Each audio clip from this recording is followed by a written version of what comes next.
जय हो विष्णु भगवान। गुरुवार व्रत की विधि। गुरुवार की पूजा विधि विधान के अनुसार की जानी चाहिए। व्रत वाले दिन सुबह उठकर बृहस्पति देव का पूजन करना चाहिए। बृहस्पति देव का पूजन पीली वस्तुओं, फूलों, चने की दाल, मुनक्का, पीली मिठाई, पीले चावल से हल्दी चढ़ाकर किया जाना चाहिए। इस व्रत में केले के पेड़ की पूजा की जाती है। कथा और पूजन के समय मन, कर्म, वचन से शुद्ध होकर मनोकामना पूर्ति के लिए बृहस्पति से प्रार्थना करनी चाहिए। गुरुवार को भगवान विष्णु की पूजा विधि विधान से करनी चाहिए। इस पूजा से परिवार में सुख शांति रहती है। जल्दी विवाह के लिए गुरुवार का व्रत किया जाता है। जल में हल्दी डालकर केले के पेड़ में चढ़ाएं। केले की जड़ में चने की दाल, मुनक्का चढ़ाएं। साथ ही दीपक जलाकर पेड़ की आरती करें। दिन में एक समय ही भोजन करें।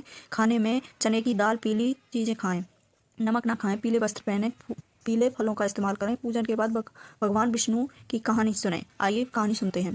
प्राचीन काल की बात है। किसी राज्य में एक बड़ा प्रतापी दानी राजा राज करता था। वह प्रत्येक गुरुवार को व्रत रखता, भूखे गरीबों को दान देकर पूर्ण प्राप्ति करता। परंतु यह बात उसकी रानी को अच्छी नहीं लगती। वह ना तो व्रत करती थी, ना किसी को एक भी पैसा दान में देती। राजा को यह ऐसा करने से मना करती। एक समय की बात है। राजा शिकार के लिए खेलने के लिए वन चले गए। वह घर पर रानी दासी थी। उस समय गुरु बृहस्पति देव साधु का रूप धारण कर राजा के दरवाजे पर भिक्षा मांगने आए। साधु ने जब रानी से भिक्षा मांगी तो वह कहने लगी, हे साधु महाराज, मैं इस दान पुण्य से तंग आ गई हूँ।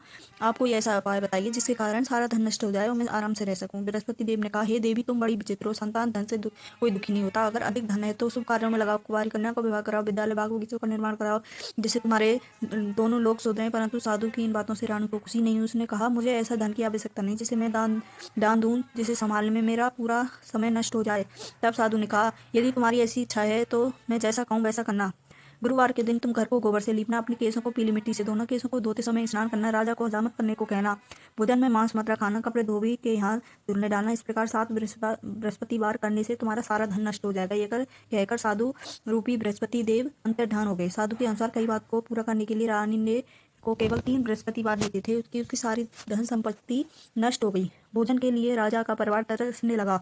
जब एक दिन राजा ने रानी को बोला कि हे रानी, तुम यहीं रहो, मैं दूसरे देश जाता हूँ, क्योंकि यहाँ पर सब लोग मुझे जानते हैं, इसलिए मैं कोई छोटा कार्य नहीं कर सकता। ऐसा कहकर राजा परदेश चला गया।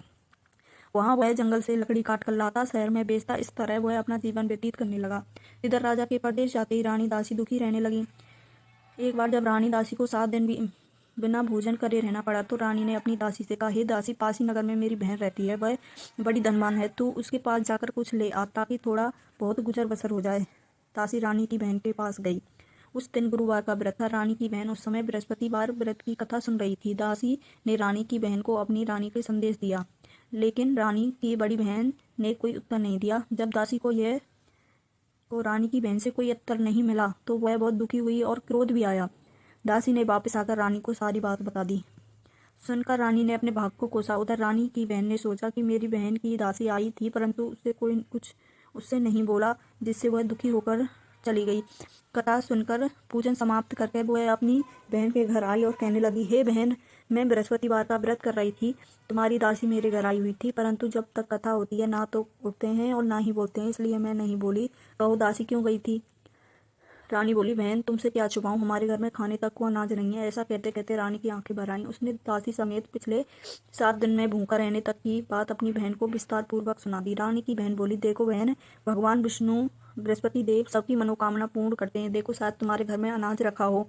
पहले तो रानी को विश्वास नहीं हुआ, फिर बहन के आग्रह करने पर उसने अपनी दासी को अंदर भेजा तो उसे सचमुच अनाज से भरा एक घड़ा मिल गया। यह देखकर दासी को बड़ी हैरानी हुई। दासी रानी से कहने लगी, हे रानी, जब हमको भोजन नहीं मिलता तो हम व्रत ही तो करते हैं, इसलिए क्यों ना इनसे व्रत और कथा की विधि पूछ ली जाए ताकि हम भी व्रत कर सकें। तब रानी ने अपनी बहन से बृहस्पतिवार व्रत के बारे में पूछा। उसकी बहन ने बताया, बृहस्पतिवार के व्रत में चने की दाल, मुनक्का से विष्णु भगवान का, केले की जड़ में पूजन और दीपक जलाएं। यह कथा सुने और पीले भोजन ही करें, जिससे बृहस्पति देव प्रसन्न होते हैं। व्रत और पूजन विधि बतलाकर रानी की बहन अपने घर को लौट गई। 7 दिनों के बाद जब गुरुवार आया तो रानी और दासी ने व्रत रखा। गौशाल में जाकर चना गुड़ लेकर आई, फिर उनसे केले की जड़, विष्णु भगवान का पूजन किया। जब पीला भोजन खां से आए, इस बात को लेकर दोनों बड़ी दुखी थीं। चूंकि उन्होंने व्रत रखा था, इसलिए बृहस्पति देव उनसे प्रसन्न थे। इसलिए वो एक साधारण व्यक्ति का रूप धारण कर 2 थाली में सुंदर पीला भोजन दासी को दे गए। भोजन पाकर दासी प्रसन्न हुई, फिर रानी के साथ मिलकर भोजन ग्रहण किया। उसके बाद वो सभी गुरुवार को व्रत पूजा करने लगी। बृहस्पति भगवान की कृपा से उसके पास फिर से धन संपत्ति आ गई, परंतु रानी फिर से पहले की तरह आलस करने लगी। जब रानी बोली, देखो रानी, दासी बोली, देखो रानी, तुम पहले भी इस प्रकार आलस करती थी, तुम्हें धन रखने में कष्ट होता था, इस कारण सभी धन नष्ट हो गया। अब जब भगवान विष्णु की कृपा से धन मिला है तो तुम्हें फिर आलस होता है।